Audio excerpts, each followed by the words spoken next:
നമ്മുടെ അടുത്തുള്ള പള്ളിയിൽ മാതാവിൻ്റെ ജനന പെരുന്നാളിനോടനുബന്ധിച്ചൊരു മെഗാ മാർഗ്ഗംകളി നടത്തിയായിരുന്നു. കുഞ്ഞി കുട്ടികൾ മുതൽ വലിയ പ്രായമായ അമ്മാമ്മമാർ വരെ അതിൽ പങ്കെടുത്തു. കുറേ പേരുണ്ടായിട്ടോ. പ്രാചീന ക്രിസ്ത്യാനികളുടെ വേഷമായിട്ടുള്ള ചട്ടയും മുണ്ടുമൊക്കെ എടുത്ത് എല്ലാവരും ഭംഗിയായിട്ട് നിൽക്കുകയാണ്. അച്ഛൻ പള്ളിയകത്ത് നിന്ന് തിരി കത്തിച്ചു കൊടുത്തിട്ടാണ് ഇവർ നേരെ ഗ്രൗണ്ടിട്ട് പോയത്. ഈ പോയതാട്ടോ നമ്മുടെ കൂട്ടത്തിലെ ഏറ്റവും ചെറിയ കുട്ടി.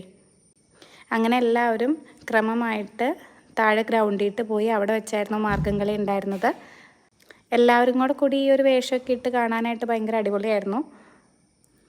അങ്ങനെ ഭയങ്കര അടിപൊളിയായിട്ട് ഈ പരിപാടി കഴിഞ്ഞു. എല്ലാവരും ഭയങ്കര ഹാപ്പി ആയിരുന്നു. പ്രായമുള്ള അമ്മമാർക്കൊക്കെ ഭയങ്കര ഇൻട്രസ്റ്റ് ആയിരുന്നു കേട്ടോ ഇതിന് വേണ്ടിയിട്ട്. ഒരു 2-3 ദിവസത്തെ പ്രിപ്പറേഷനാണ് അവരുടെ. ഒരു നല്ല ഭംഗിയായിട്ട് കളിച്ചു.